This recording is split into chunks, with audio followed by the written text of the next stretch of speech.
Hi കൂട്ടുകാരെ, ബ്രേക്ക്ഫാസ്റ്റിന് ചപ്പാത്തി ഉണ്ടാക്കുമ്പോൾ അതിൻ്റെ കൂടെ കഴിക്കാൻ പറ്റിയ ഒരു കറിയാണ് പരിചയപ്പെടുത്തുന്നത്. അതിനായിട്ട് വേണ്ട സാധനങ്ങൾ: കിഴങ്ങ് ഇതുപോലെ കട്ട് ചെയ്ത് 4 വിസിലടിച്ച് വേവിച്ചെടുത്ത് വെച്ചിട്ടുള്ളതാണിത്. ഇതിൻ്റെ തോല് കളഞ്ഞ് ഉടച്ചെടുക്കണം.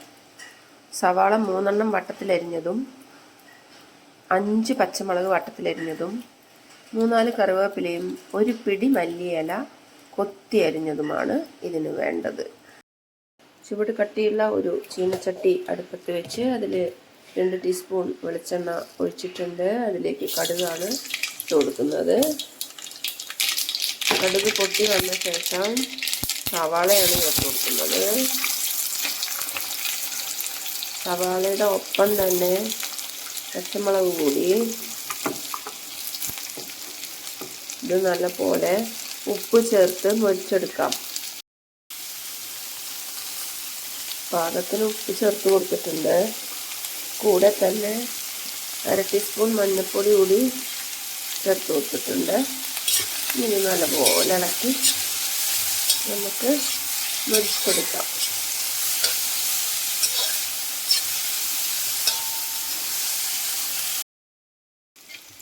ഉള്ളി നല്ലോണം വാടി വന്നിട്ടുണ്ട്.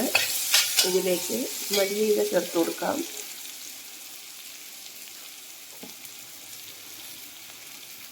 മല്ലിയില ഇട്ടിട്ട് നല്ലോണം നമ്മൾ ഇളക്കിയ ശേഷം ഒരു 2 ഗ്ലാസ് വെള്ളം ഇതിലേക്ക് ഒഴിച്ചു കൊടുക്കാം. നല്ലപോലെ വെട്ടിത്തിളയ്ക്കാൻ അനുവദിക്കാം. വേവിച്ചെടുത്തിട്ടുള്ള ഈ കിഴങ്ങൊക്കെ തോല് കളഞ്ഞ് നമുക്ക് ഒരു ഗ്ലാസ് വെച്ചിങ്ങനെ ഉടച്ചെടുക്കാം. നന്നായിട്ട് എല്ലാ കിഴങ്ങും ഉടച്ചെടുക്കണം. സവാളയും മല്ലിയിലയും കറിവേപ്പിലയും പച്ചമുളകും ഒക്കെ കടുകൊക്കെ പൊട്ടി നല്ലോണം തിളച്ച് വന്നിട്ടുണ്ട്. അതിലേക്ക് ഞാൻ ഈ ഉടച്ചെടുത്ത കിഴങ്ങാണ് ചേർത്ത് കൊടുക്കുന്നത്.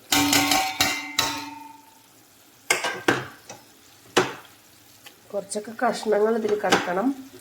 അപ്പോഴാണിത് ഒരു പ്രത്യേക രുചിയായി മാറുന്നത്. മൊത്തം നല്ലോണം ഉടയ്ക്കരുത്, ഇടയ്ക്കൊക്കെ കഷ്ണങ്ങൾ കിടക്കട്ടെ. ഇനി ഇത് 5 മിനിറ്റ് തിളയ്ക്കുന്നത് വരെ നമുക്കിങ്ങനെ ഇളക്കി കൊടുക്കണം. നമ്മുടെ കറി റെഡി ആയിട്ടുണ്ട്. ഇത് നല്ലോണം കുറുക്കിയെടുത്ത് കഴിഞ്ഞാൽ മസാല ദോശയുടെ ഉള്ളിൽ വെച്ച് മസാല ദോശ ചുടുമ്പോൾ ആ ദോശയുടെ ഉള്ളിൽ വെച്ചിട്ട് മസാല ദോശയാക്കി മാറ്റാം. നല്ല ടേസ്റ്റുള്ള ഒരു കറിയാണ്. എല്ലാവരും ട്രൈ ചെയ്യൂ. കമൻറ്റ് ബോക്സിൽ കമൻറ്റും രേഖപ്പെടുത്തൂ.